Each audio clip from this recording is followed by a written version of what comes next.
अस्सलाम वालेकुम। जी, आप लोगों को मेरी वॉइस आ रही है? मेरी वॉइस सुनाई दे रही है आप लोगों को? मैसेज कर देंगे बोल के। Yes sir. चले ठीक है। भी अब सबसे बड़ा मसला स्टूडेंट्स को क्या आता है? अभी अकाउंटिंग सब्जेक्ट है, उसको अब प्रिपेयर कैसे करना है, चीज़ों की समझ नहीं आ रही, टाइम नहीं मैनेज हो रहा, क्योंकि टैक्स तो ऑलरेडी वो भी थोड़ा सा अकाउंटिंग टाइप का है कि न्यूमेरिकल है। तो भी मैं वही चीज़ें बताने जा रहा हूँ आपको।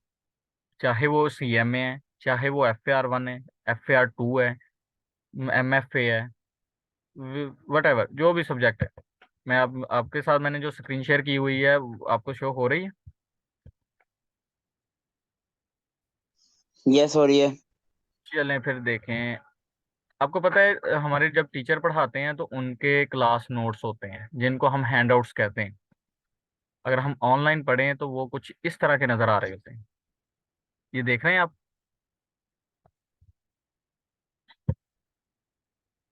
आपको नज़र आ रहा है इस तरह के, जब टीचर ऑनलाइन ज़्यादा चीज़ें करवा रहे होते हैं। फिजिकल तो हम रिकॉर्ड चीज़ें सारी लिख लेते हैं ना। लेकिन अब क्या है कि ज़्यादा बच्चे ऑनलाइन पढ़ रहे हैं, जैसे कि यूट्यूब वगैरह से या किसी भी चीज़ से उनके हैंड आउट्स होते हैं क्लास के। जैसे कि ये जिसको हम कहते हैं क्लास वर्क। बेशक आप फिजिकल भी ज्वाइन कर किए हुए हैं तो वहाँ पे भी हम खुद लिख रहे होते हैं चीज़ों को। तो वो ये हैंड आउट्स क्या आपके पास होते हैं टीचर के? मुझे बताएं। यस होते हैं। तो भी आप इसको पहले प्रैक्टिस कैसे करते रहे? जब आपने पहली मरतबा प्रैक्टिस की, चाहे CMA DZ की है, सॉरी वो CMA की है, चाहे आपने FAR 1 की, कैसे की है फिर प्रैक्टिस आपने? मुझे। एफ ए वन तो मेरे पास है। इंट्रो और एफ ए वन तो मेरे पास था। जी जी। मैंने एफ ए आर टू की लास्ट ये अटेम्प्ट नहीं, इससे पिछले अटेम्प्ट में मैंने एफ ए आर टू दिया था। तो लेकिन मैंने सारे नोट्स बनाए थे। उसकी सारी मैंने प्रैक्टिस की थी, सारे वसीम अकरम से पढ़ा था मैंने। ठीक है। लेकिन जब पेपर मेरे सामने आया ना तो मुझे पेपर में समझ ही नहीं आ रहा था कि पूछा क्या हुआ है। और हालांकि मैंने बहुत ज्यादा उसकी प्रैक्टिस की थी एफ ए आर टू की। मैंने 3 रजिस्टर बड़े वाले भर भर के खत्म, अभी भी मेरे पास पड़े हुए हैं वो। लो भाई, सर वसीम अकरम की हमने CMA निकाल ली, ठीक है। मैंने एफ ए आर टू की बात कर रहा हूँ। अच्छा। भी उसमें मसला बता। आप प्रैक्टिस अपने डेली बेस पे प्रैक्टिस कैसे करते थे, मुझे वो पहले बताएं। मैंने लेक्चर लेता था। लेक्चर लेके ना उसका ना साथ ही मैं जो सर ने मैं स्क्रीनशॉट लेता था साथ ही मोबाइल पे। तो जो सर ने नोट करवाते थे ना, यानी लाइक इस तरह की स्क्रीन होती थी। तो मैं सारा साथ साथ नोट करता था जिस समय मैंने हर चैप्टर के नोट्स बनाए हुए थे। एंड पे मैं समरी बनाता था चैप्टर्स की। इस तरह मेरे कॉन्सेप्ट भी सारे सही थे मेरे। यानी राइस की बुक का पासवर्ड निकालता था, मुझसे सॉल्व हो जाता था। लेकिन जब आईक्यू का पेपर मेरे सामने आया ना, तो मुझे समझ ही नहीं आ रही थी कि रिक्वायरमेंट में पूछा कौन सा चैप्टर से कौन सा सवाल आया हुआ है। वो मिक्स हो गया था सारा। वो आप पता क्या होता है, ये ज्यादा चीजें तब होती हैं जब बंदे के पास नॉलेज बहुत ज्यादा हो जाए। आपको फुल बुक के कॉन्सेप्ट आते थे, राइट? यस। लेकिन वो बाद में चीजों को अलहदा अलहदा करने में मुश्किल हो गए। और आपने टेस्ट दिए थे? टेस्ट नहीं दिए थे मैंने। तो फिर मुझे बताएं, आप फिर कैसे आई कैप में वो परफॉर्म? आपके पास नॉलेज था, हर चीज़ थी, आप मतलब फुल, मतलब आपके पास चीज़ थी, मैं उससे डिसएग्री नहीं करता। आपको हर चीज़ मेरा इधर कपड़ा। मैं आपको बताता हूँ जी जी। मैं आपको बताता हूँ, मैंने ना राइस की बुक है ना, उसके ना मैंने सारे पास पेपर यानी सोल्व किए हुए थे। हर चैप्टर के पास पेपर, थ्योरी, हर चीज पढ़ी हुई थी। मुझे था कि टेस्ट भी तो पास पेपर से आता है ना। तो मैं राइस की बुक मैं कर लूंगा भाई कवर। जो टेस्ट टीचर करवाते हैं ना, मुझे बाकी जी। कॉलेजेस का तो नहीं पता। सर वसीम अकरम क्या बात कर रहे हैं तो मैं उनकी ही बता देता हूँ। भी उनके जो टेस्ट होते हैं ना, वो आप पोस्ट के उठा लें वो भी डिफरेंट होंगे, आप प्री के उठा लें वो भी डिफरेंट होंगे। आप नेक्स्ट अटेम्प्ट जब आप न्यू भी अब भी टेस्ट परचेज करें, आपके पिछले टेस्ट के साथ वो चीज़ें रिलेट नहीं करें, वो न्यू टेस्ट बनते हैं। मुझे उनका ये चीज़ पता है। बाकी मैं नहीं जानता क्योंकि मैं खुद इनसे पढ़ के गुजरा हूँ। तो जी ये चीज़ है अच्छा तो आपकी। मैंने आपसे ना। जी जी जी। अच्छा आप बताएं। अब मैं प्रैक्टिस करने का तरीका बताने लगा हूँ, और वो मैं बताऊंगा जैसे मेरिट लिया जाता है उस तरीके से बताऊंगा। क्योंकि अगर हम मेरिट की तैयारी करते हैं तो कम से कम मेरिट नहीं आता तो हम फर्स्ट अटेम्प्ट में पास तो कर जाते हैं चीज़ को। ऐसा है कि नहीं है? जी। तो चाहे अब कोई भी सब्जेक्ट है, हमने क्या करना है? जब आपको टीचर पढ़ाएं, चाहे आपके कोई भी टीचर हों, उनके जो हैंड आउट्स हों, क्लास नोट्स हों, वो जैसे पढ़ा के फ्री हो जाएं, आप उस वक्त आपने पढ़ने का टाइम रखा है, या उसके बाद हम बंदे ने कि शाम को भी क्लासेस लेनी है, शाम को पढ़ना है। तो आपने क्या करना है, आपने जितना सर ने पढ़ाया एक मरतबा उस पीडीएफ को रीड करना है, वो पीडीएफ क्या कह रही है। उसके बाद उसको जुबानी सॉल्व करना है। बेशक आप रफ रजिस्टर यूज कर रहे हैं, नोट्स यूज कर रहे हैं, जैसे भी, उसमें कुछ चीजें ऐसी होती हैं जो मतलब नहीं लिखते। अगर टीचर ने साथ साथ चीजें लिखी हुई हैं, जैसे कि आपके सामने ये पीडीएफ शो हो रही है, वो क्या कह रही है कि इन्वेंट्री वैल्यूएशन, ये छोटी छोटी चीजें लिखी हैं, ये नहीं लिखनी। सिर्फ कॉन्सेप्ट को रीड कर लेना है। और बाकी चीजें हैं जैसे कि ये क्वेश्चन वगैरह, इनके नोट्स अपने बनाने हैं, और इनको एक मरतबा खुद से सॉल्व करना है। अगर आप खुद से सॉल्व कर लिया, उसमें कोई मिस्टेक नहीं हुई, तो ठीक है। अगर उसमें मिस्टेक हो जाती है तो फिर आपके पास इतना टाइम होना चाहिए, बेशक आप अभी उस क्वेश्चन को हाईलाइट कर दें कि हमें ये मिस्टेक हमने इस क्वेश्चन में की। जब आप रिवीजन करें, तो बाकी कोई क्वेश्चन करें ना करें, लेकिन ये लाजमी करें वीकली। ये क्वेश्चन रिवीजन में एक लाजमी करें कि भाई मेरे इसमें ये मेरी प्रॉब्लम हुई है। मैं उसके बाद आ जाते हैं हमारे प्रैक्टिस सेट, जो हमें टीचर देता है होमवर्क। उसने टीचर ने बताया कि भाई ये होमवर्क करना है, पहले आप उसका क्लास नोट्स को कवर करें, और उसके बाद फिर आपने जब होमवर्क स्टार्ट करना है, मुझे बताएं जब आप होमवर्क करते थे, आपके जहाँ पे मिस्टेक हो जाती थी, क्या आप उस मिस्टेक को बाद में देखते भी थे, सोल्यूशन थे? क्या आपकी कहीं पे आप रुक गए करते करते, क्या आप सोल्यूशन की हेल्प लेते थे? गैस लेता था मैं। तो ये सबसे बड़ी मिस्टेक है आपकी। आप मुझे बताएं, जब हम एफएससी में या मैट्रिक में मैथ करते थे, उस वक्त हमारे पास सोल्यूशन नहीं होते थे। हेल्पिंग बुक कोई टीचर यूज करवाता था, जहां से मैं पढ़ के हूँ, वहाँ हेल्पिंग बुक का कॉन्सेप्ट ही नहीं था। वो कहते थे कि हेल्पिंग बुक साइड पे कर दो। नहीं, हेल्पिंग बुक आपके बैग में नहीं होनी चाहिए। वो हमें क्वेश्चन टीचर खुद करवाता था, और जब घर में होमवर्क देता था, हम एग्जाम्पल बार बार देख के, टीचर ने कैसे समझाया उस चीजों को देख के 10-10 मरतबा भी वो करने की कोशिश करते, फिर जाके वो क्वेश्चन निकाल के लेके जा रहे होते थे। ऐसा था कि नहीं तब? यस। फिर यहाँ हम ऐसा क्यों नहीं करते? हम यहाँ हमारा फर्स्ट प्रायोरिटी क्या होनी चाहिए? हमने क्वेश्चन किया है, नहीं समझ आई, दूसरी मर्तबा हमने मतलब कि ज्यादा टाइम भी नहीं देना। ये नहीं कि एक बुक को दिया शाम तक ले गए, नहीं। उसका टाइम मार्जिन रखें। भी 2 घंटे मैंने इसकी वैसे प्रैक्टिस करनी है, लेकिन अगर मुझे किसी कॉन्सेप्ट में मसला आए, तो मैंने तीसरा आर्ज लगाना है, वो भी जरूरत के वक्त। अगर नहीं, फिर क्या करना है कि हम वो 2 घंटे उसकी प्रैक्टिस करें। अगर हमें क्वेश्चन मिस्टेक कर गया, नहीं समझ आई, फिर उस बुक को कर दो स्टॉप। आप अपनी कोई और बुक को प्रिपरेशन करने स्टार्ट कर दो। जब सारी बुक खत्म हो जाए, फिर देखें शाम को आपके पास टाइम कितना है। जब टाइम बच जाए, फिर जिस बुक ने हमें मसला खड़ा किया था, पहले उसकी प्रॉब्लम सॉल्व करो। प्रॉब्लम कैसे सॉल्व करनी है? मसला करी जा रहा है, आप रेलिवेंट ग्रुप में वो ही स्क्रीनशॉट लें, लेकर भेज दें, भाई मुझे ये चीज मसला कर रही, सोल्यूशन आपने नहीं देखना, वो चीज भी मुझे ये मसला कर रही। फिर अगर जो बेस्ट प्रैक्टिस मैं करवाता हूँ स्टूडेंट को कॉलेज में, जहाँ मैं वर्क कर रहा हूँ, वहाँ मैं बच्चे को कहता हूँ भाई फलान, मैं खुद लेक्चर को पहले देखता हूँ कि कहाँ सर ने ये लेक्चर में चीज़ समझाई है। जब मैं वो मतलब टाइम देखता हूँ, वहां से बच्चे को कहता हूँ इतने मिनट से जाके वीडियो देखो। अगर बच्चा, मैं बता दूं ना बच्चे को, भी बच्चे ने फिर वो क्या है, बच्चे को उस लेवल पर पे तैयारी नहीं हुई। आपने क्या करना है, जो आपका रेलिवेंट लेक्चर है उसकी उतने पॉइंट पे जाके वीडियो देखें, या बेनिफिट है भी ऑनलाइन के। तो जब वो चीज देख लें, अगर समझ आ गई तो ठीक, नहीं समझ आई, फिर आप क्या करें, फिर टीचर से बात करें। अगर आप दोबारा से आपने क्लास ज्वाइन की हुई है, टीचर फिर बताएगा भी, आपको वॉइस नोट बताएगा, बच्चे ये इस तरह करना है। अगर फिर भी समझ नहीं आई, कम से कम फिर वो स्क्रीनशॉट लेके ग्रुप में डाल दें। शाम तक डला रहने दें, पेपर वो पड़ा रहने दें ग्रुप में, कि अगर कोई बच्चा जवाब देता है ठीक है, नहीं देता तो फिर टीचर कम से कम वो, क्योंकि कुछ टीचर ऐसे हैं जो टाइमली जवाब देते हैं, फिर टीचर जवाब देगा भाई बच्चे इसको ऐसे करना था, ऐसे करना। अगर समझ आ रही ठीक है, वरना फिर लास्ट क्वेश्चन ऑप्शन होता है कि हम एक मरतबा सोल्यूशन को देख लें। ये होती है। और हमारा एक और भी मसला है, हमें अगर हम एक क्वेश्चन में फंस गए ना, हमने उसका स्क्रीनशॉट अगर ग्रुप में भेज दिया, तब तक वेट ही करते रहना, ग्रुप से जवाब आएगा तो हम अगला काम करेंगे। अक्सर हमें भी ये भी मसला आ जाता है। ये क्वेश्चन अब निकल ही जाए, अगर हम बैठे हैं, और पैनिक इतने हो जाना है कि जैसे उसी क्वेश्चन ने हमें पास करवा देना है, हम इतने पैनिक हो जाते हैं।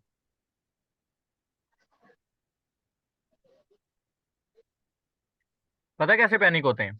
हमने चीजों को क्या करते हैं, एक क्वेश्चन सॉल्व नहीं हुआ, हम बैठे रहते हैं, बैठे रहते हैं, और उसके बाद इतना पैनिक हो जाना कि दूसरी जो क्वेश्चन है हमारा, हम इतने डिसाइड हो जाते हैं कि अब हमसे दूसरे क्वेश्चन भी सॉल्व नहीं होने, हम एक एक कॉन्सेप्ट में फंस गए हैं, बाकी भी नहीं होने। भाई वो मुश्किल दे रहा है, रोक दो, बाकी करो। अगर दूसरा भी दे रहा है, रोक दो, तीसरा। मतलब कि अंदर से अपने आप को हिम्मत नहीं खत्म करनी, अपने हारना नहीं अंदर से। जब आप अंदर से हार जाते हैं, वो क्वेश्चन का कॉन्सेप्ट सॉल्व नहीं होता, हम क्या करते हैं फिर सोल्यूशन की तरफ रिलाई करते हैं। इनशाला मैं ग्रुप में जो काम करूंगा ना, मैं किसी भी टीचर के उस कोशिश करूंगा कि उसके स्क्रीनशॉट लेकर, पिक्चर्स लेकर सिर्फ उसके क्वेश्चन शेयर करूं आप लोगों के साथ। और दूसरी आपकी सेकंड प्रायोरिटी क्या होनी चाहिए, जब आप अपने टीचर की बुक की प्रैक्टिस कर लें, रिवी आपको एक कॉन्सेप्ट अच्छे से आ गया, आपको उसमें मुश्किल नहीं आई, फिर आप कोशिश किया करें जब आप रिवीजन करें या टेस्ट वगैरह करने लगें, तब आप अपने नोट्स जो बनाए होते हैं, जब अपने टीचर की क्वेश्चन की प्रैक्टिस होती है, आई कैप बुक की प्रैक्टिस होती है, पास पेपर की प्रैक्टिस होती है, उसको बाद में हम रीड कर रहे होते हैं कॉन्सेप्ट को रिवाइज करते वक्त, फिर क्वेश्चन को भी रीड करके समझ रहे होते हैं। फिर हमारे पास प्रैक्टिस करने के लिए कोई क्वेश्चन नहीं होता। फिर उस वक्त पता क्या किया करें, उस वक्त कोशिश किया करें कि किसी दूसरे टीचर के जो क्लास नोट्स हैं, वो प्रैक्टिस सेट नहीं, उसकी बुक, बुक नहीं, आपने देखें सर वसीम अकरम की पढ़ी और साथ राइज की बुक पढ़ ले रहे हैं, बुक नहीं लेनी, हैंड आउट्स उठाने टीचर के। हैंड आउट्स क्यों, टीचर ने उसमें अपने कॉन्सेप्ट बनाए होते हैं, अपने क्वेश्चन बनाए होते हैं, उसने टीचर ने कॉन्सेप्ट क्लियर किया होता है, तो वो हैंड आउट्स वाले क्वेश्चन सॉल्व करने की कोशिश करनी। अगर वो किसी टीचर के आप सॉल्व कर रहे हैं तो वेल एंड गुड, आप तो फिर प्रिपरेशन अच्छी है, फिर आप टेस्ट लाजमी दें। टेस्ट में बंदे को पता चल जाता है बंदा किस लेवल पे खड़ा है। कोई और क्वेश्चन इसके बारे में? No sir. क्या आपका सीएमए रहता है? Yes sir. तो इनशाला सीएमए फिर विद मी, इनशाला। अच्छा, तो वो मैंने पता क्या सोचा था, ये मेरी ना फर्स्ट अटेम्प्ट होगी सीएमए में। तो अच्छा। मैं सोचा था सर नासिर अब्बास के जो प्रीवियस लेक्चर्स है ना, क्योंकि सीएमए में तो चेंजिंग नहीं आई, नहीं, बिल्कुल यूट्यूब नहीं में है। मैंने देखे थे ये लास्ट लास्ट अटेम्प्ट वाले। तो मैं वो ले लूं और साथ में ये ग्रुप में ज्वाइन कर लूं, तो आप तो वैसे ही स्ट्रिक्ट लगे ही हैं, तो तैयारी हो जाएगी। भी मेरा तो यानी ये है कि असल में मैं बताऊं ना, मेरा एक तरीकाकार है। मैं पिछली मरतबा मैंने लॉ का सेशन करवाया था, बच्चे बहुत ज्यादा आए, मैंने उठा दिए। जो जो एक टेस्ट में मैंने देखा कि नहीं बच्चों ने, कुछ बच्चों ने रिस्पॉन्स दिया, इंडिविजुअली उठाता गया, क्योंकि मेरे से ना फिर मैं एक या दो टेस्ट में बच्चों को, वो क्या कहते हैं पंजाबी में, छंटी कर देना। मैंने फिर वो बच्चे रखे जो पंचुअल थे। और वो मैंने कहा कि भाई मुझसे ये भैया नहीं होता कि एक टीचर से तो फेल होके पहले आ ही गए हैं, एक अच्छे बंदे से, अब एक वो क्या कहते हैं एक अदना से बंदे के पास आए हैं, अब मुझसे ये चीज़ भैया नहीं होती कि मेरे पास आके भी बच्चा कहे कि मैं फेल हो गया बस ठीक है। फिर मुझे खुद गिल्टी फील होता है। मुझसे ना सही तरह से बच्चे के ऊपर सुपरविजन नहीं की गई, बच्चे पे सख्ती नहीं की गई, बच्चे को चीज़ों को मतलब क्लियर नहीं किया गया, मतलब मैं ही मतलब कि सही तरीके से नहीं कर पाया। और अंदर से रिग्रेट होता है कि मेरी वजह से वो फेल हो गया, मेरी वजह से, बेशक वो खुद की मर्जी से फेल हो गया, मेरे अंदर से ये फीलिंग स्टार्ट हो जाती है। अच्छा, तो जो मैंने वो कहा है कि सीएमए का मैं, यूट्यूब से मैं हाँ वो लेक्चर आप ले ले, लूं सर नासिर अब्बास लेकिन के। एक काम करना है और हारिस भाई, जी जी बताएं। वो ये करना है आपने, कम से कम एक इंस्टीट्यूट के लेक्चर परचेज करने हैं, ओ सॉरी वो टेस्ट परचेज करने हैं, चाहे वो 1000 में दे अच्छा। रहे हैं जैसे भी, वो टेस्ट लाजमी देने। अगर आपका वो कोई मतलब कि बाज दफा फ्रेंडशिप निकल आती है किसी टीए वगैरह से, वो भी है, मैं देखें बात कर रहा हूँ, वो बाज दफा वो कहते हैं चले यार हाँ मेरे दोस्त हैं मुझे पर्सनली टेस्ट दे दें, ये काम भी आप करें। मतलब कि टेस्ट लाजमी चेक करवाना है किसी को, अगर कोई बड़ा है कोई सीनियर दोस्त है, किसी न किसी को टेस्ट लाजमी चेक करवाना है, चाहे वो आप इंस्टीट्यूट के जरिए कर रहे हो, चाहे आपका कोई सीनियर दोस्त है जैसे कि कोई सी फैब लेवल पे या इंडस्ट्री में जा चुका है जो आपके टेस्ट चेक कर सकता है, अगर कोई टीचर दोस्त है जो आपके टेस्ट चेक कर सकता है, वो टेस्ट चेक करवाना है, जो भी वो टेस्ट हो। और आपकी सेकंड जो काम होना चाहिए आपके पास सीएमए में, आप सीएमए के सबसे पहले टेस्ट चैप्टर वाइज जैसे हो रहे हैं वो अटेम्प्ट करेंगे, मिड टर्म को अटेम्प्ट करेंगे। और एक कोशिश करनी है आपने भी, आपका गलत होता है सारा गलत हो जाए, अगर आपने पास होना है, अगर आपने मेरिट लेना है सीएमए में, आप अभी भी मेरिट ले सकते हैं, क्योंकि आपकी फर्स्ट अटेम्प्ट है, आप मेरिट ले सकते हैं। मैटर नहीं करता आप साथ लेकिन फेलियर रखा हुआ है या कोई भी रखा हुआ है, वो मैटर नहीं करता। लेकिन मेरी पहले तो अटेम्प्ट लगी हुई है ना, यानी टैक्स में और इनमें। वो अगर आप सीएमए फ्रेश है, जी। सीएमए में मेरिट आ सकता है। आई कैप कहता है आपने जिसमें मेरिट लेना है वो फ्रेश होना चाहिए, साथ रेलिवेंट पेपर पास होने चाहिए। आई कैप ये नहीं कहता वो भी फ्रेश होने चाहिए, वो कहता है वो पास होने चाहिए। कैसे, कि जब आप एक ही अटेम्प्ट में जितने पेपर रख रहे हैं वो साथ रेलिवेंट पेपर पास हों, लेकिन जो रेलिवेंट पेपर है उसमें 75% मार्क्स लिए हों, आपका मेरिट आ जाएगा। शायद ये आपको ये चीज रेलेवेंट पेपर में क्लियर नहीं, ये चीज क्लियर नहीं थी। 75% मार्क्स होने चाहिए। नहीं, रेलिवेंट पेपर वो होते हैं जो उनके साथ रखे हैं, जो जिस पेपर में मेरिट लेना चाह यस। रहे हैं उसके 75% होने चाहिए, उसके साथ वाले पेपर पास होने जरूरी है। अच्छा, 75% अगर नंबर आया था तो मेरिट आ सकता है? हाँ जी, लेकिन कंडीशन ये है कि साथ जो पेपर रखे हैं वो पास होने जरूरी है, फिर वो वही बात कर रहा हूँ। अच्छा, तो मेरी बात सुनाई जो अगर साथ साथ चाहे एक रख लें चाहे दो रख लें, वो मिनिमम चीज पेपर आपके ऊपर है। देखें, अगर आपके पास पेपर रह ही 3 गएंगे तो फिर सारे दें भी, हम्म। कोई मुश्किल नहीं, क्योंकि 2 तो पहले ही हमारे पास मतलब कि सेकंड अटेम्प्ट के पास आए हैं, तो उनको आप अच्छे से मतलब रिवीजन करनी है। जब रिवाइज करना है उसमें ये नहीं कि सारे सारे लेक्चर ही लेने बैठ जाना है, नहीं। जहां से आपको लग रहा है ना कि मुझे ये टॉपिक के लेक्चर लेने चाहिए थे, मेरा ये थोड़ा सा वीक था, मेरी ये प्रैक्टिस अच्छी नहीं थी, उस टॉपिक के लेक्चर लेने। जैसे कि डेप्रिसिएशन IAS 16 बच्चे का जब फेल हो गया था ना, वो बच्चे का इतना रटा होता है ना पहला चैप्टर, तो खुशी खुशी से FAR 1 का वो बंदा वैसे ही कर लेता है। अच्छा, मैंने मैंने आपसे ना एक बात पूछनी थी जी कि जी। मैंने बी ला की मेरी बहुत अच्छी तैयारी थी। जी जी। मुझे समझ नहीं आती कि वो फेल कैसे हुई है। मुझे लगता है कि मेरे ना लिखने में मसला है। अब मुझे लेक्चर लेने चाहिए दोबारा क्या? हम्म। आपने किस बुक से याद किया था बिलोंग? मैंने सर आतिफ हाफिजी सी बुक से, वो मैंने रट्टा मारा हुआ था पूरा, आ, टाइमिंग है नहीं। फिर आपने ना मिस्टेक की है, आपको पता है बिलो में 40 मार्क्स का रटा ही आया था। आप मानेंगे नहीं, मैं निकाल के रख दूंगा 40 मार्क्स का। नहीं, इतना भी नहीं आया था। लास्ट टाइम आया था लेकिन इस बार नहीं इतना आया था। 35 मार्क्स का आपको पता है वो रटा ही होता है कैसे? जिसमें सिनेरियो ना हो और 1 या 2 लाइन में वो क्वेश्चन पूछ रहा हो, 1 या मैक्सिमम 2 लाइन में क्वेश्चन पूछ रहा हो, वो रटा ही होता है। आप देख लें। मुझे लग केस स्टडी की मैं कैसे प्रैक्टिस करूं, मुझे समझ नहीं आती। वो जो आते हैं ना, एक 15 नंबर का क्वेश्चन आता है और 3-3 नंबर के पॉइंट्स पूछे, वो तो मुझे बहुत ही मुश्किल लगते हैं कि उसमें पूछा क्या है पता ही नहीं चलता। भाई वो केस स्टडी ऐसे नहीं करनी। केस स्टडी आप पहले, आपको ना एक चीज बताता हूँ। जब आप बीलॉ को पढ़ लें और चीज को अच्छे से प्रिपेयर कर लेना, जब आपके सामने एक केस आए, उस केस को केस के तरीके से ना देखो, उसको ये देखो कि आप वकील हैं, आप वकील हैं, अब इसका ये मसला हो गया है, अब इसका ये हल निकलेगा, अब इसका क्या करना है। मतलब कि आपका वो अपना मसला बन गया, अब आपने वकालत करनी है वहां पे खड़े होके। आप जो बच्चा होता है ना वो वकील के तौर पे सोचेगा ना कि अब मैंने मतलब कि ये इसका मसला हो गया कि अब ये होना है, लॉ ये कहता है। सिनेरियो का ना मैं एक तरीका बता देता हूँ। जो सिनेरियो आपको सिनेरियो की समझ आ जाती है, मुझे ये बताएं पहले कि वो क्या उसमें लिखना है, वो बताएं। कभी कभी आती, कभी कभी नहीं आती। भाई मैं ये चीज बता देता हूँ, लॉ का आपने मेरी वीडियो देखी है, उसमें चैप्टर नंबर 1 स्ट्रेट फॉरवर्ड है, उसमें से 5 नंबर का पेपर आना ही वो आना तो है, पक्का चाहे आता है, आ गया। वो तो समझ आती है चैप्टर 1 की कि क्या 16, पूछा हुआ 17 एंड 18, उसमें से मैक्सिमम वो 15 का, मिनिमम वो 10 मार्क्स का पेपर अटेम्प्ट करता है कि नहीं करता? है जी। करता है, वो भी रट्टे वाला ही होता है। अब नहीं, अब सुनते जाइएगा, अब आपके मैं मार्क्स पूरे करवाऊंगा। वहां से तकरीबन 10 नंबर वहां से लगाने, 5 नंबर शुरू से लगाए, 5 में वो वहां से आते हैं, ये होगा। अब मैं MCQs को निकाल रहा हूँ, ये हो गए 15 नंबर। 15 नंबर के बाद आ जाता है जी चैप्टर नंबर 11, 12, 13, 14, 15 एंड 16, इसमें से वो सिनेरियो बनाता जरूर है लेकिन बताना स्ट्रेट फॉरवर्ड होता है। वो सिनेरियो बना देता है लेकिन उसका जो रेलिवेंट लॉ क्या कहता है बस वो चीज बयान कर दो नीचे, बस उसको एक मतलब इन दिस गिवन सिचुएशन या इन दिस सिनेरियो, नहीं, मतलब कि इस बंदे ने ये कर दिया, अब ऊपर वाले लॉ के अकॉर्डिंग उसको ये मसला है बस। जो पार्टनरशिप है ना, वो निगोशी नहीं, इनका तो सिनेरियो होता है, निगोशिएबल इंस्ट्रूमेंट पार्टनरशिप का। भाई सिनेरियो होता है लेकिन स्ट्रेट फॉरवर्ड होता है, यकीन करें वो स्ट्रेट फॉरवर्ड आंसर देना होता है, इसमें वो कॉम्प्लेक्स बना ही नहीं सकता।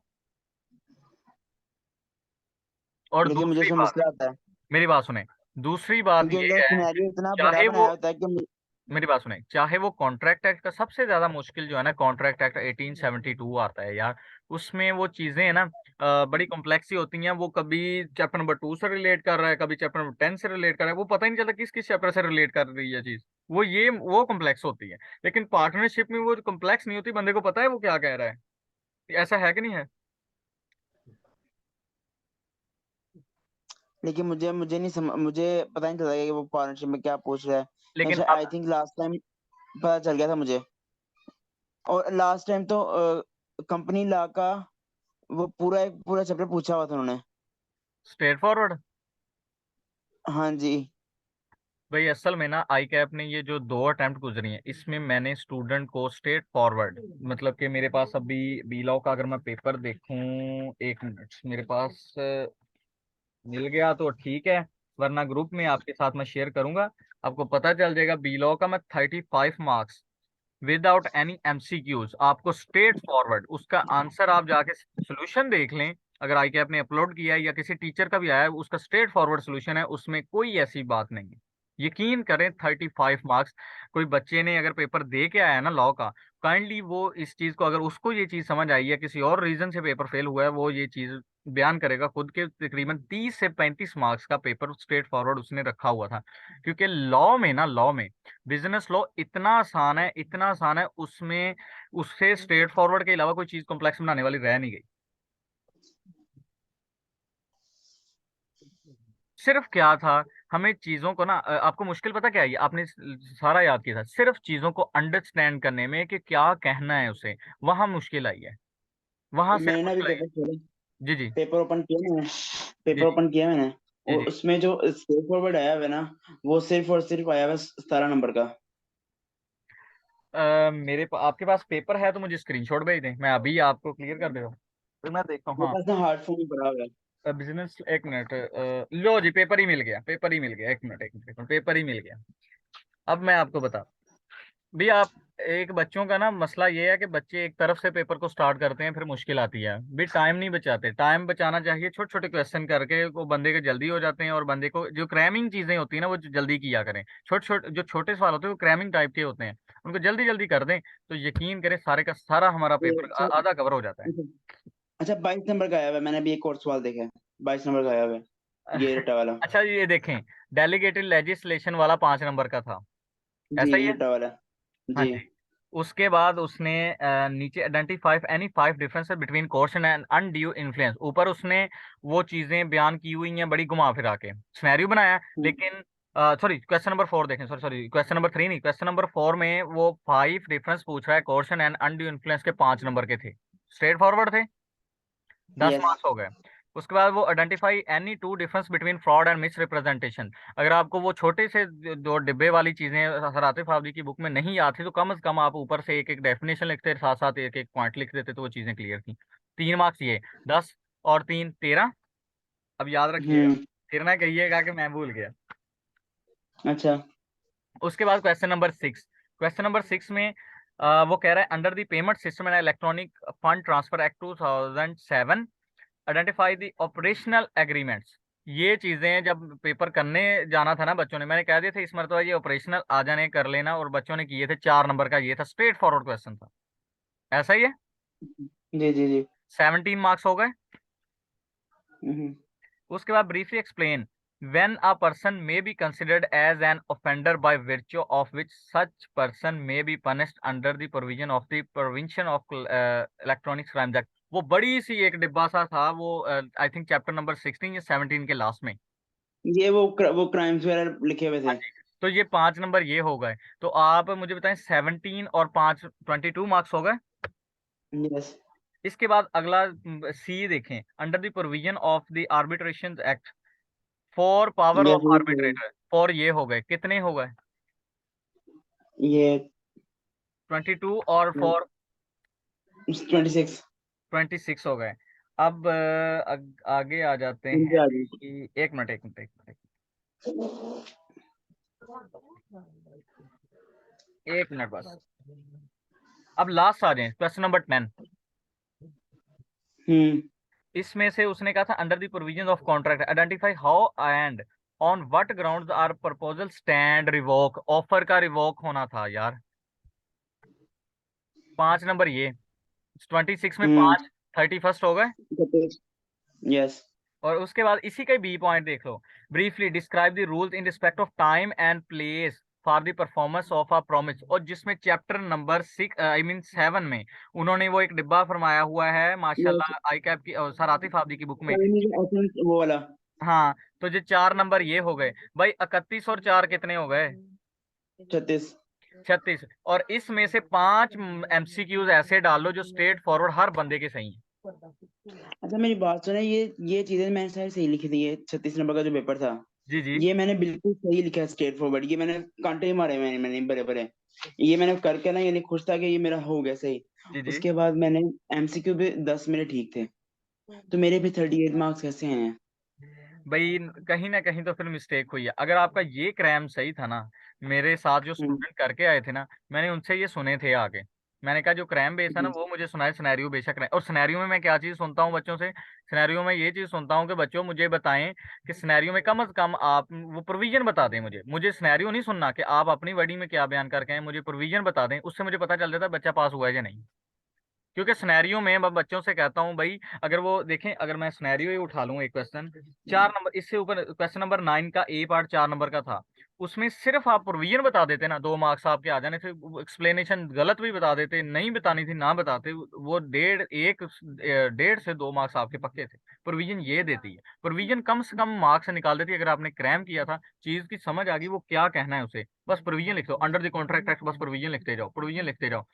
जिसकी एक्सप्लेनेशन आती है एक्सप्लेनेशन लिखते जाओ, स्ट्रेट फॉरवर्ड करते जाओ। यकीन 70 मार्क्स से अभाव आपने पेपर वैसे ही कर लेना था। ये चीज है। मुझे ये समझ नहीं आ रही, मेरा 36 नंबर का ये तो पूरा सही हुआ है ना पेपर, ये वाला अच्छा, सही पेपर हुआ छोड़ा प्लस। कितने मार्क्स का था? पेपर छोड़ा कितने मार्क्स का था? ये तो मैं 95 नंबर का करके आया था, 90 प्लस का करके आया था पेपर में ये। यार ये चीज ना सच बताऊं तो मुझे हजम नहीं हो रही, क्योंकि मेरे जो स्टूडेंट थे उनमें से कोई 95, एक ही था जो 90 पे करके आया, लेकिन अल्हम्दुलिल्लाह पास सारे।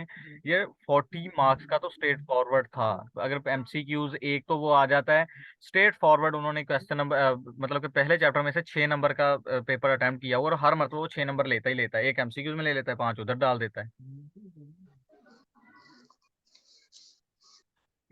इंशाल्लाह चलें, आप पैनिक ना हो, रिलैक्स हो। इंशाल्लाह इस मरतबा लॉ विद शाहीन, जब लॉ विद शाहीन फिर कोई मसला नहीं है इंशाल्लाह। क्योंकि मैं अल्लाह पे ज़्यादा यकीन रखता हूँ कि अल्लाह ने मतलब कि मुझे इतना नवाज दिया इन चीज़ों से कि मैं आप लोगों को कुछ ना कुछ ऐसी चीज़ें देता जाऊंगा, आपके पेपर इंशाल्लाह निकल जाएगा। मुझे भी ये समझ नहीं आ रही मेरा फेल कैसे हुआ, ये पेपर मेरा बड़ा अच्छा हुआ था। भी आप पहले तो मुझे, आप अब अपनी आपकी ये वर्डिंग थी, आपने मुझे ये चीज़ कही है कि आपका जो पेपर है, पहले तो आप कह रहे हैं कि वो 17 मार्क्स का स्ट्रेट फॉरवर्ड है, फिर आप कैसे कह सकते हैं कि ये 17 से अब मैंने खुद आपको 35 तक को मैंने बना के दिया है, तो आप कैसे कह सकते नहीं, हैं 17? आपको फिर 17 कैसे लगा, मुझे ये बताएं पहले। बताता हूँ ना मैं आपको, पहले मैंने जल्दी जल्दी देखा है और मैंने बस देखा है मैंने कितने नंबर का है, तो मैंने आपको बता दिया है। लेकिन अभी जो आपने क्वेश्चन बताए हैं ना स्ट्रेट फॉरवर्ड वाले, जी जी। ये मैंने बिल्कुल सही लिखे हैं मैंने ये। ज्यादा से ज्यादा 36 में से मेरे 30 आगे होंगे इसमें, गलतियां निकाल निकूल के 28 आगे होंगे। लेट्स सपोज में 28 आते हैं और 8 नंबर के, 8 से 10 28 नंबर के नहीं, एमसीक्यू। इसको 25 पर काउंट करो, क्योंकि मैं हमेशा डिडक्ट ज्यादा करता हूँ, काउंट कम करता हूँ।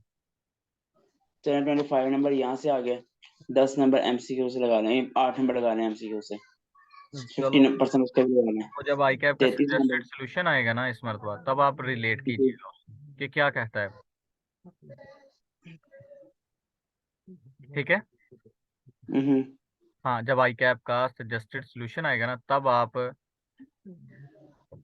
हम्म, कीजिएगा शेयर, इंशाल्लाह क्लियर हो जाएगा बहुत कुछ। और दूसरी बात ये, आपने अब पैनिक नहीं होना इस मरतबा। देखें भी, पीछे जो हो गया, चाहे वो बाय लक हो गया या कैसे भी, असल में जितने आपके मार्क्स हैं ना, हम इधर स्टूडेंट को कह देते हैं कि पेपर में कुछ कम्प्लेक्सिटी ऐसी थी कि पेपर में कुछ कम्प्लेक्स पॉइंट थे, जिस वजह से पेपर लगने के चांसेस बढ़ गए। Time management and plus paper का कम्प्लेक्स होना थोड़ा सा। ठीक है। हम्म, हाँ, आपने पैनिक नहीं होना, इस मर्तबा नहीं ये मसला आएगा, क्योंकि मैंने वो चीज़ें आपको ऐसे ऐसे तरीके से कवर करवानी है, आपको वैसे ही पता चल जाएगा। ठीक है। अच्छा अब मैं अपनी बुक चेंज करूँ लॉ की, करूँ कि नहीं, ना करूँ? आपने बुक चेंज नहीं करनी। आपने क्या करना है इस मर्तबा, सर आतिफ आबदी की बुक तो आप पढ़े हुए हैं, उसी को रिवीजन करना है, हम्म, लेकिन किसकी बुक के साथ मिला के मैंने जो नोट्स आपको प्रोवाइड करूंगा ना ग्रुप में, आपने उसके साथ रिलेट करना है, क्योंकि वो भी आतिफ आबदी साहब की बुक पढ़ लें, आई कैप की बुक पढ़ लें, वो सेम है। लेकिन मैंने डायरेक्टली आई कैप बुक को यूज करके वो नोट्स ऐसे बनाए हैं कि जैसे हम एक स्टोरी नहीं पढ़ रहे होते, मतलब कि जैसे हम एफएससी में चीजों को कवर करके हैं। सर आतिफ आबदी की बुक में एक चीज है, उसमें उन्होंने मतलब शॉर्ट किया हुआ है बच्चों के लिए, पॉइंट लिस्ट वगैरह बना दी। जी। बाद बच्चों को वो लिस्ट पढ़ते पढ़ते ना वो क्या कहते हैं, मिक्सअप हो जाती है एक दूसरे के साथ। बंदे को पता नहीं चलता ये लिस्ट है, अब वो क्या चीज है, अब जहां से सिनेरियो बना है वो यहाँ से क्या बना है। मैंने वो इसलिए ना छोटी छोटी हेडिंग भी अंदर डाली हुई है कि ये सिनेरियो किस से रिलेट हो रहा है, कि अगर इस तरह का क्वेश्चन हो तो ये चीजें। ठीक है। हम्म। हाँ मैंने हेडिंग डाली हुई, मैंने चैप्टर नंबर 1 अपलोड कर दिया हुआ है। वो थोड़ा सा ना मुझे प्रूफ रीडिंग करनी है न्यू बुक, जो रिवाइज बुक हुई है उसके अकॉर्डिंग। तो इसलिए मैंने अभी अभी चैप्टर 1 किया है। अब इन मीटिंग्स के बाद मैं, लॉ में चेंजिंग आई है। नहीं लॉ में चेंजिंग नहीं आई, लफज रिवाइज्ड लिखा हुआ है, लेकिन आई कैप ने कुछ नहीं किया।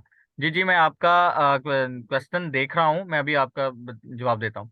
लॉ का उन्होंने रिवाइज वाला वर्ड लिखा है, लेकिन उन्होंने रिवाइज भी नहीं सेंड किया। रिवाइज में असल चीज जो रिवाइज वर्ड है ना, ये क्लियर करता है कि बाज दफा लॉ ने 10 पॉइंट किसी टॉपिक में डाल दिए, लेकिन लॉ को लगा, आई कैप को लगा कि ये हमने ज्यादा डाल दिए बच्चों पे बर्डन, इसको कम कर दो। उन्होंने रिवाइज लफज लिख के उसको बाद में एक मतलब कम कर देना, 5 पे ले आए। अगर 5 डाल दिए उन्होंने कहा कि कम है, तो वो फिर ज्यादा डाल देंगे। मतलब रिवाइज में कॉन्सेप्ट नहीं चेंज होते, सिर्फ चीज कम या ज्यादा हो सकती है बस।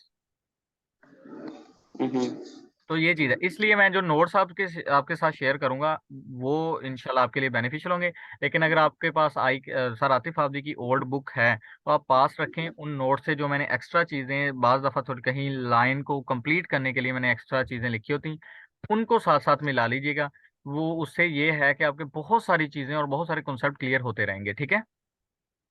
अच्छा, मुझे ना वैसे मेरे सीनियर ने मुझे कहा था कि फर्म में कि आप ना अपनी बुक चेंज करें और सर आसिफ के लेक्चर लें पूरे भाई 100। मेरी एक बात सुने, सीनियर क्या कहते हैं कि वो एक प्रॉपर मैंने वीडियो बनाई हुई है। मैं खुद सीनियर, मैं कहता हूँ मेरे से भी आप मशवरा ना लिया करें। लेकिन क्या है, मैं बच्चे को, अब देखें वो बच्चे का क्वेश्चन क्या है, सीएमए के लिए सर वसीम अकरम सही रहेंगे, सर प्लीज बताएं। अब इसका मेरा आंसर देखिए और बाकी सीनियर से रिलेट करें।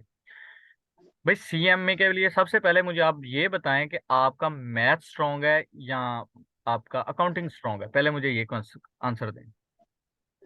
देखिए भी मैं खुद सीएमए सर वसीम अकरम का फैन हूँ, मैं सीएमए उनसे पढ़ा हुआ हूँ, मैंने FPR 1 से पढ़ी है। लेकिन मुझे, मैं सजेस्ट नहीं करूंगा, मुझे बताएं आप मैथ में एक्सपर्ट हैं या अकाउंटिंग आपको ज्यादा अच्छी लगती है, जिसमें आपका दिल भी लगता है और आप चीजें कवर भी की हुई हैं और आपका कोई पिछला पेपर भी पास है। चाहे अकाउंटिंग का या आप QM को फर्स्ट अटेम्प्ट में निकाल के हैं, दो को रिलेट कीजिएगा, बताइए। मैथ स्ट्रांग है। भी मैथ स्ट्रांग है, सिर्फ कुछ स्टूडेंट का कहना है कि सर आतिफ आबदी जो है ना, क्योंकि मैंने वो खुद उनके वीडियोस भी देखी हुई हैं, वो मैथ के तरीके से पूरा सीएमए करवाते हैं और बहुत स्ट्रांगली उनके कॉन्सेप्ट वो खुद क्लियर करवा देते हैं। लेकिन प्रैक्टिस जो बच्चे की है ना, वो उस लेवल पे उनसे नहीं करवाई जाती। बच्चों का कहना है, क्योंकि मैंने अभी फुल फ्लैज उनका कोर्स नहीं लिया, बच्चों का कहना है वो प्रैक्टिस जो है ना, वो फिर आपने खुद करनी है। कॉन्सेप्ट आपके वो सारे क्लियर करवा देंगे, मैथ से सर आतिफ आबदी बेस्ट है। अब बच्चों के कहते हैं सर आतिफ आबदी लॉ के टीचर हैं, भी नहीं, सबसे पहले वो अकाउंटिंग के ही टीचर थे, लॉ तो उन्हें जबरदस्ती दिया गया था रास्ते में। और बाकी सीएमए के, दूसरी चीज मैं आपको बताता चलूं, अगर आपको सर वसीम अकरम चूज करना है चाहे सर आतिफ आबदी, भी मेरी सजेशन ये होती है आप दोनों टीचर पे, अगर आप सीएमए में एक और टीचर को भी ऐड कर लें, जैसे हारिस भाई कह रहे थे कि सर क्या कौन से थे, सर नासिरबाज, नासिर बात। आप तीनों टीचर के दो दो या तीन तीन लेक्चर देख लें एक दिन में, मतलब दो टीचर देख लें, नेक्स्ट डे आप दूसरे टीचर तीसरे टीचर को देख लें, और तीनों के ट्रायल क्लासेस तीन तीन देख लें। यकीन करें एक दिन का अपना टाइम टाइम वेस्ट कर लें, लेकिन आपको टीचर चूज करने में आपको बड़ा बेनिफिशियल रहेगी ये चीज़। उसमें क्या चीज़ है भी, बच्चे का टीचर के साथ मिजाज मिलना भी जरूरी है। बच्चा अगर टीचर किसी और तरीके से बोल रहा है कि उसकी वॉइस बच्चे को अच्छी नहीं लग रही, जैसे कि अक्सर कुछ बच्चे कहते हैं कि कराची के जो टीचर्स हैं वो मतलब कि उनके, अब कराची की लैंग्वेज वैसी है कि वो बोलने के एक्सेंट वैसे हैं, तो फिर वो बच्चे कहते हैं कि यार ये हमें ना चीजें अजीब से लगते हैं। मैं खुद उनसे पढ़ा हुआ हूँ, कराची से भी मैं पढ़ा हुआ हूँ, कुछ टीचर थे, मैंने एक मतलब रिवीजन क्लासेस ली थी। लेकिन वो फिर बच्चे को ना वो ऑकवर्ड सा फील होना स्टार्ट हो जाता है कि भाई ये क्या है। इसलिए मैं कहता हूँ कि बच्चे को चाहिए, जब टीचर की ट्रायल, क्यों ट्रायल इसीलिए लेने होते हैं, बच्चे का मिजाज टीचर से मिल जाए, बच्चे की चीजें टीचर के साथ अटैच हो जाएं। तो बच्चे का दिल करे कि मैं इस टीचर से पढूं, टीचर की वॉइस जो है वो बच्चे को अच्छी लगे, मतलब ये सारी चीजें नोट होती हैं, यकीन करें। अगर टीचर बड़ा अट्रैक्टिव है ना क्लास में, बड़ी फन तरीके से और अटेंटिव तरीके से क्लास को पढ़ा रहा है, तो बच्चा बड़ा दिल करता है मैं इसकी क्लास ना छोड़ूं, क्लास ना छोड़ूं। और जो टीचर वो क्या कहते हैं, बाज दफा टीचर बड़ा सीरियस, वो पंजाबी में को खड़ूस वाले मूड में पढ़ा रहा हो ना, तो बच्चा दिल करता है भागता है उसकी क्लास से। ऐसा है कि नहीं है? ये चीज आप ना ट्रायल लें, सर वसीम अकरम के भी ट्रायल लें, सर आतिफ आबदी का भी ट्रायल लें, और इस वक्त मार्केट में सबसे ज्यादा अच्छे और एक और टीचर का नाम लिया जाता है सर नासिर वास, उनका भी ट्रायल लें। सीएमए के लिए जो आपको बेस्ट लगता है टीचर, इवन के सर जवाद रऊफ भी हैं, उनका भी ट्रायल लें। उनका तो रिसेंट में अभी अटेम्प्ट में वो क्या कहते हैं मेरिट भी आया है। इसलिए आप सभी टीचर का ट्रायल लें, फिर आप डिसाइड करें सीएमए आपको किसका लेना है। कोई और क्वेश्चन भाई?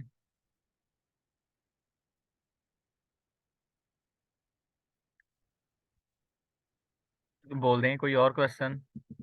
सर अहमद रजा मीर का नेम भी लिया जाता है सीएमए के लिए? हाँ जी, हाँ जी, बिल्कुल। उनका भी ट्रायल ले लें। सॉरी भाई, मेरे माइंड से निकल के, मैं उनको ना असल में फैमिलियर वर्ड में कहता हूँ बाबा। वाकई वो उनकी एज इतनी हो गई है सीए में काम करते करते, तो मैं उनको सीए का बाबा कहता हूँ। इसलिए वो भी टीचर बहुत अच्छे हैं। और एक और टीचर है, अगर मैं टीचर की लिस्ट बतानी स्टार्ट कर दूं ना तो वो बहुत लंबी है, मैं सिटी टू सिटी बात कर देता हूँ टीचर की। एक और भी टीचर हैं सर सऊद तारिक, सी फैब को भी पढ़ाते हैं, एमएसए को भी पढ़ाते हैं, और वाकई टीचर हैं, लेवल के टीचर हैं। मेरी उनसे अक्सर बात भी हो जाती है, मतलब कि वो क्या कहते हैं, एक फ्रेंडली जरा उनसे भी है। लेकिन भी सभी टीचर के ट्रायल लें। मैं पहले यही कहूंगा, चाहे वो मेरा टीचर जानने वाला है या नहीं जानने वाला, वो एक अलग बात है। मैं सजेस्ट नहीं करूंगा आप सर वसीम अकरम के पास चले जाएं, मैं सजेस्ट नहीं करूंगा, क्योंकि हर बच्चे का मेंटल कैपेसिटी एक अलग चीज है। क्या मुझे सर वसीम अकरम के साथ पढ़ने में मजा आया और मैं पास कर गया, अब मैं किसी को करूं कि बच्चे आप भी सर वसीम अकरम के पास जाएं, मैंने उनसे पढ़ा था, उन्होंने मुझे मैं पास हो गया। भी आपने आपका मतलब कि मेंटल कैपेसिटी और है, उस बच्चे की और है। वो सर वसीम अकरम को लेके चल सकता है, आप मैं नहीं लेके सर चल सकता, सर वसीम अकरम की मुझे नहीं समझ आती, तो इस तरह में वो मुझे फेल करवा देंगे। भाई टाइम काफी नहीं लगेगा। आप वो लेक्चर उठाएं किसी एक टीचर का, जैसे कि अगर मैं बताऊं, हाँ, सर आतिफ आबदी का मैथ टेक्निक्स आप मॉड्यूल उठाएंगे ना, वो तकरीबन 30 मिनट में वो लिया जाएगा। और उसमें सर ने लेक्चर चीजें कवर करवाई हैं, क्या कहते हैं, मार्कअप मार्जिन वाली। और इसी तरह फिर सर वसीम अकरम का मार्कअप मार्जिन वाला ले लें, इसी तरह सर अहमद रजा मीर का मार्कअप मार्जिन वाला देखें। मतलब एक ऐसा टॉपिक यूनिक उठाएं कि जो 3 4 टीचर का एक साथ देख लें, और एक दिन का वक्त लगना है आपको, यकीन करें एक दिन का, तो आपको समझ आ जाएगी मैंने किस टीचर को ऑप्ट करना है। क्योंकि मार्कअप मार्जिन है जो सर आतिफ आबदी साहब ने करवाया है, वो 1 माइनस मतलब 100%, वो जितना वो परसेंटेज बता रहा है उतने के ऊपर करवा रहे हैं, या 1 प्लस। सर आतिफ आबदी वो फॉर्मूला नहीं बताते, वो फॉर्मूले को अंदर पहले समझा देते हैं, फिर उसको बच्चे के माइंड में सॉल्व करवा के पूरा कवर ही अंदर करवा देते हैं। बच्चा अब सिर्फ माइंड में चीजों को सॉल्व करता है फिर। लेकिन सर वसीम अकरम जो हैं वो प्रॉपर एक वे में फॉर्मूला बता देते हैं कि बच्चे अगर समझ के आ जाता है तो ठीक है, वरना रट्टा लगा लो और करना स्टार्ट कर दो। ये चीज है। आप मुझे ग्रुप में बात करें, मैं आपको वहां प्रोवाइड कर दूंगा लेक्चर उनके। और कोई क्वेश्चन भाई? होप्स हो कि आपके क्वेश्चन काफी हद तक क्लियर हो गए हैं सभी के।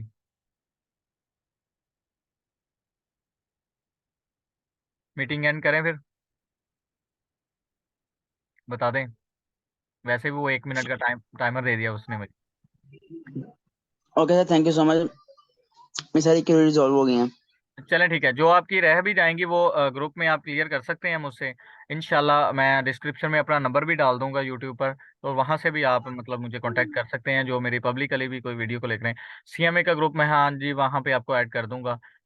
ओके, जजाकल्ला भी। अल्लाह हाफिज, दुआ में याद रखिएगा। ओके, अल्लाह हाफिज।